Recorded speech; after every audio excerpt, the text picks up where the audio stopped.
Kalau boleh lebih tinggi dari dia. Itu namanya multiplikasi. Maka itu penting sekali kata mentor atau memuridkan. Kita lihat sekarang konsep Alkitab. Bilangan pasal 8. Ada ayat yang aneh sekali bagi kepemimpinan Kristen ini, saudara. Dan ingat, umur orang pada zaman kita Bilangan ditulis itu 120-an tahun. Oke lah, 100-an tahun. Tapi mengapa ini berubah? Ayat yang ke-23, Bilangan 8 ayat 23 sampai 26. Judulnya apa? Menarik sekali. Awal dan akhir masa kerja orang Lewi. Dan itulah kita. Yahweh berfirman kepada Musa, inilah yang berlaku bagi orang Lewi. Setiap orang yang berumur 25 tahun ke atas wajib bertugas supaya ia bekerja pada kemah pertemuan. Tetapi jika ia berumur berapa, saudara? 50 tahun, haruslah dipensiunkan, dibebaskan dari pekerjaan itu, sehingga tak usah ia bekerja lebih lama lagi. Lalu tugasnya apa? Masa nganggur? Tidak. Ia boleh bagaimana? Membantu saudara-saudaranya. Tambahkan kata mentoring. Ini ayat. Jadi ia mementor yang masih muda, mendorong yang masih muda. Saya ulangi, ia boleh membantu saudara-saudaranya di kemah pertemuan dalam menjalankan tugas mereka, tetapi tidak usah lagi menjabat pekerjaan itu. Demikianlah harus kau lakukan kepada orang Lewi mengenai tugas mereka. Pertama saya tahu ayat ini, yang muncul di benak saya, aduh, apa gak rugi?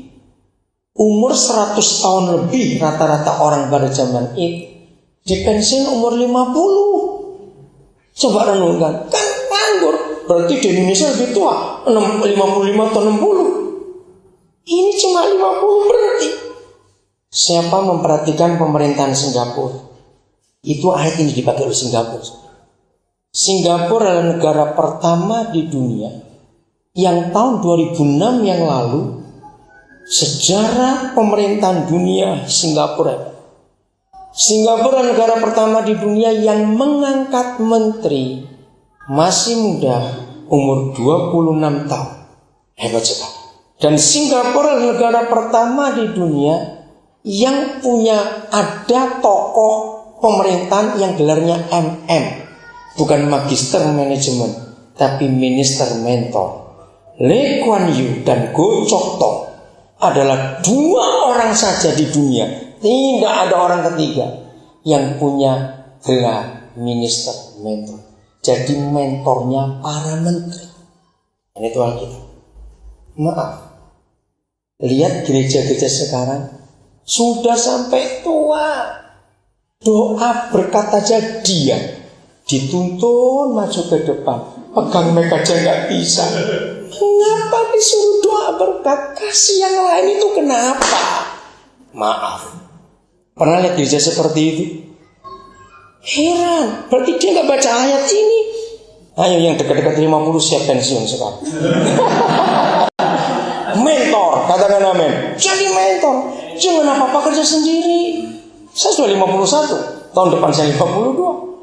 Maka itu kemana saya pergi, saya nggak pernah sendiri. Kalau saya nggak ikut, saya tetap mengajak orang. Saya memuridkan banyak orang. Saudara, konsep ini harus kita jalan. Jadi secara full, penuh, hanya boleh 25 tahun. Heran nggak Tuhan? Umur 25 mulai, 50 berhenti. Sisanya mentor. Dorong yang muda-muda maju. Ayo kamu, ayo kamu. Ini kesempatan yang ini. Seorang mentor itu pasti mau belajar.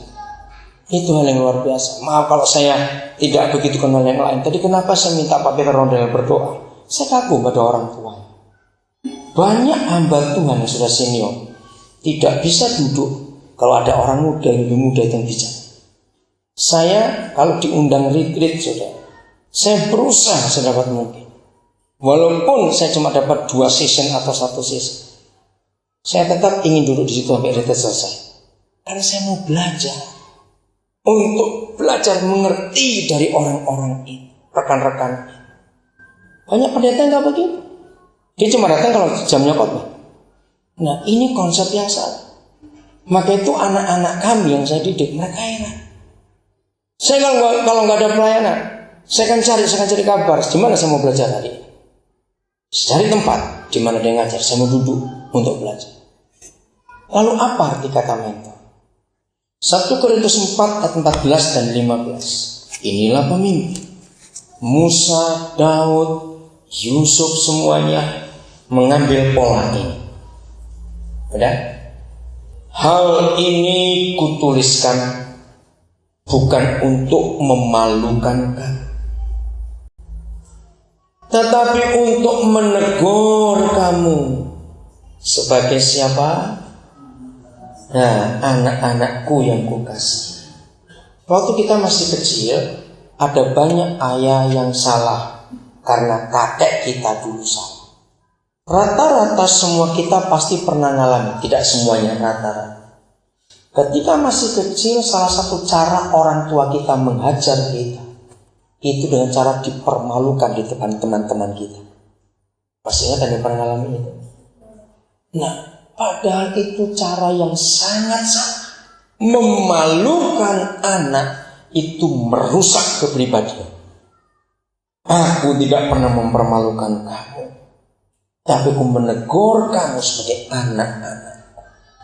Maka itu ketika gereja mengambil pola yang salah, menghukum orang yang salah di depan jemaat, itu bukan cara yang benar. Mengapa Tuhan Yesus memberikan cara? Tegur 4 mata, nggak mau panggil saksi. Masih ingat kisah itu? Baru salah pada jemaat. Tapi urutannya harus jelas. Ayat 15. Sebab sekalipun kamu mempunyai apa? Baca, mempunyai apa? Beribu-ribu pendidik dalam Kristus, gereja tidak kekurangan pengajar. STH, MTH, dokter teologi hebat sekarang ini, saudara. Tidak kekurangan. Tapi ini yang gereja kurang. Kamu tidak mempunyai apa? Banyak bapa. Karena akulah yang dalam Kristus Yesus telah menjadi bapamu oleh Injil yang kuberitakan. Saya menggunakan terminologi Pantekosta. Gereja sekarang banyak om, tapi kurang ayah. Ngerti istilahnya? Kurang papa, om. Hanya om. Kan biasa orang Pantekosta manggil om, bukan? Oke. Sekarang bedanya apa antara om dengan ayah? Saya beri ilustrasi. Kalau suatu hari ada percakapan antara seorang dokter dengan istrinya. Malam mau tidur, gara-gara seorang anak mereka sore-sore waktu masih jam praktek, anak ini mau lulus SMA dan dia datang ke kantor bapaknya yang dokter terkenal itu, pasiennya banyak sekali. Terus anak ini berkata begini, "Pak, saya sudah punya cita-cita.